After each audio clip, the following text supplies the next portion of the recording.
Hi everyone, my name is Amy Díaz-Infante. I'm a local artist working with Youth Art Exchange. Youth Art Exchange is a local nonprofit that offers free arts programming to public high school students in San Francisco. And they're based in the Excelsior. They also have an art space called X Space at 5137 Mission Street, right at the intersection of Geneva. There's a beautiful mural on the front by local Excelsior artist Aaron de la Cruz on the front, so it's easy to spot us.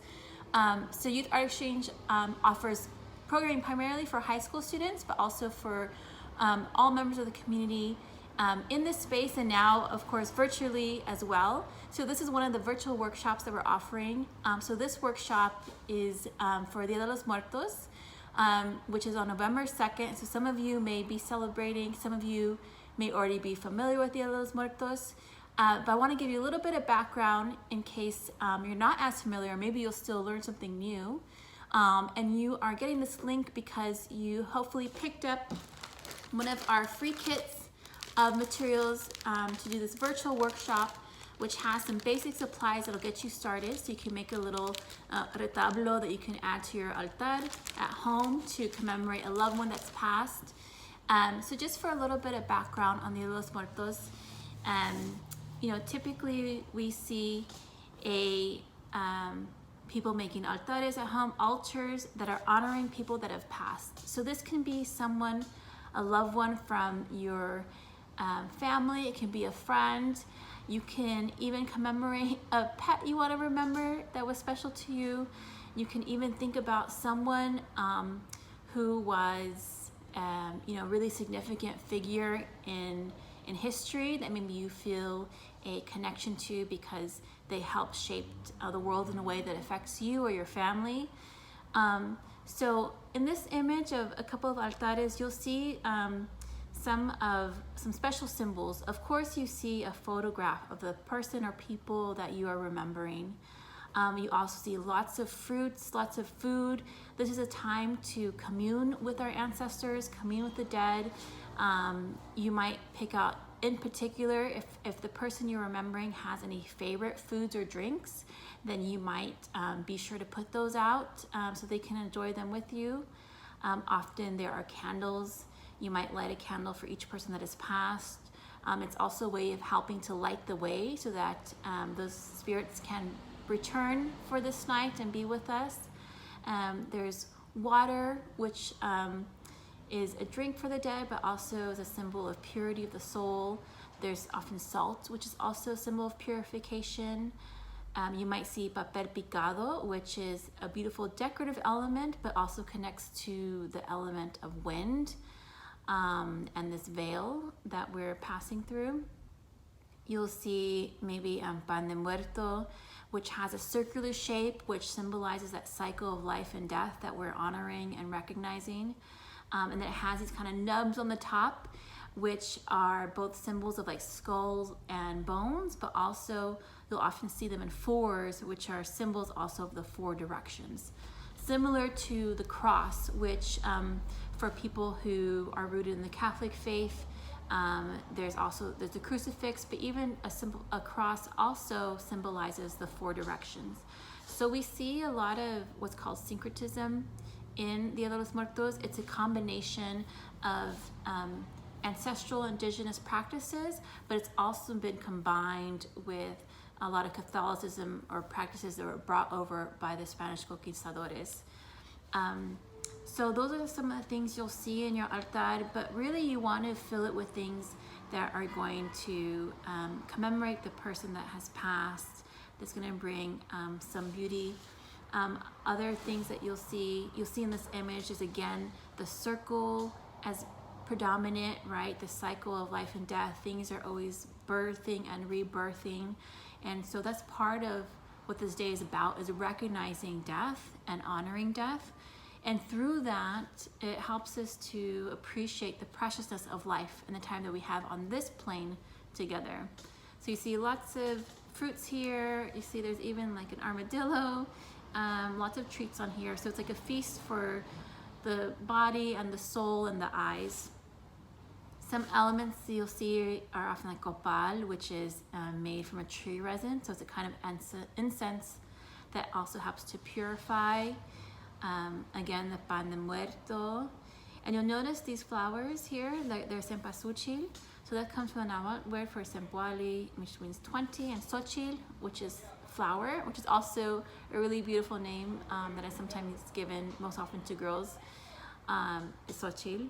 So this is basically just saying it's a flower that's abundant, it has a lot of petals, and the cempasúchil, also known as Mexican marigold, is harvested at this time of year, and it's used to bring brightness to the altar, but also it's used, the petals can be ripped off and used to actually create pathways to help guide the spirits to where they're going, to help them, guide them to the altares, guide them from the Campo Santo into our homes. So the cempasúchil acts as kind of, you know, candles or stars in the night to guide us, to guide the spirits.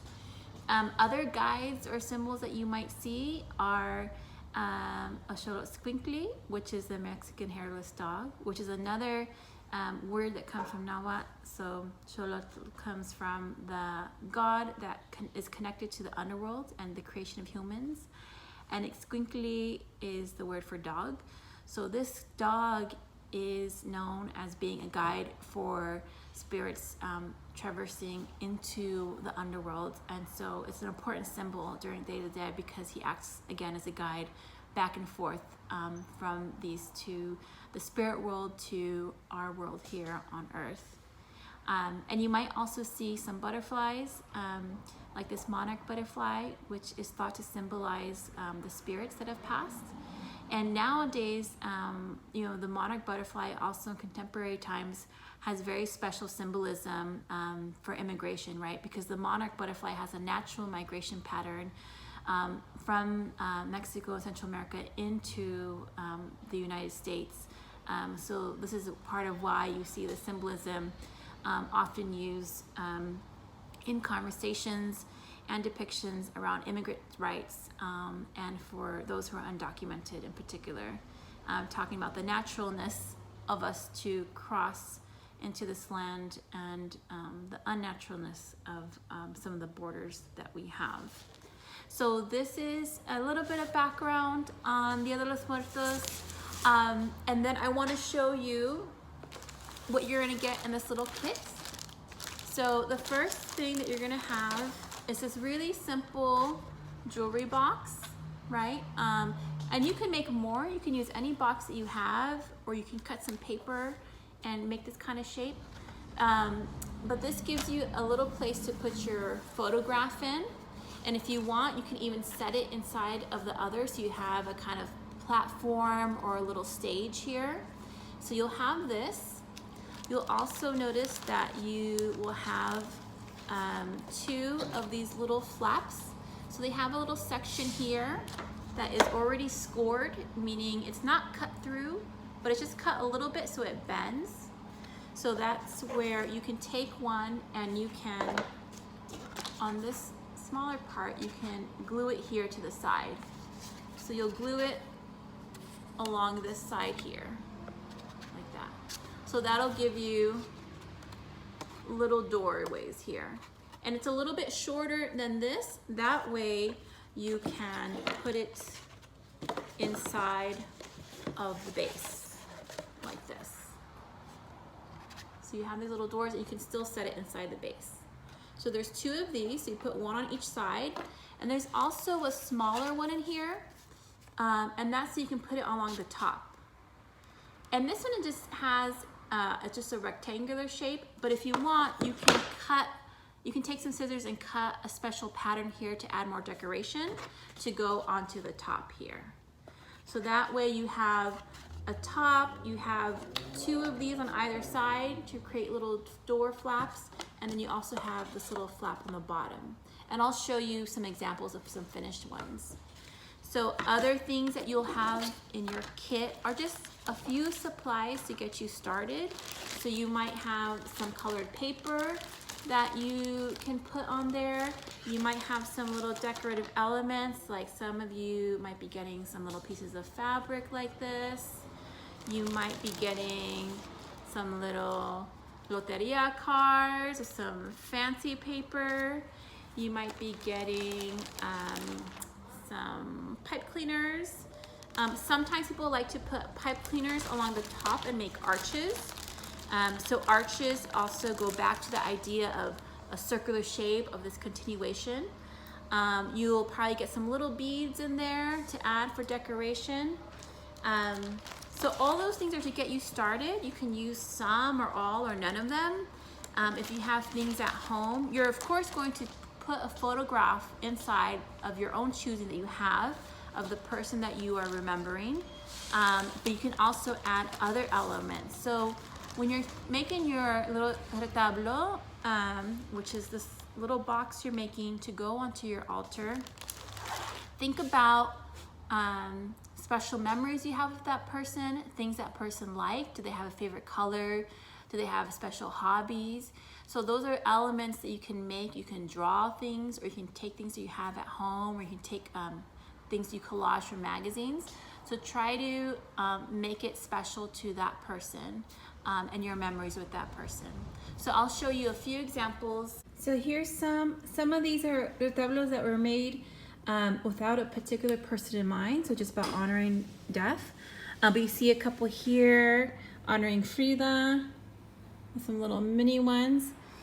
And then there's one here that is about someone in particular, or someone's grandmother. So here's some examples of, just to give you some ideas of what you might do for your retablo. And then, you can hopefully, once you make this, find a special spot at home where you want to place it, and think about other things that you might leave for this person that you are asking to come back home with you to remember. So maybe some favorite foods, some candles, cempasúchil flower if you have it, pan de muerto. Any of those things that we talked about are good things to start with, but there's also no rules, because this is about you remembering someone in particular. So some of those symbols that we talked about earlier have special meanings and history, but you also can add your own elements that feel special to you. And most importantly, hopefully you spend time today and in the future telling stories about this person, sharing with others those beautiful memories you have, so that we keep them alive with us for years to come. Okay, happy Dia de los Muertos. Thanks.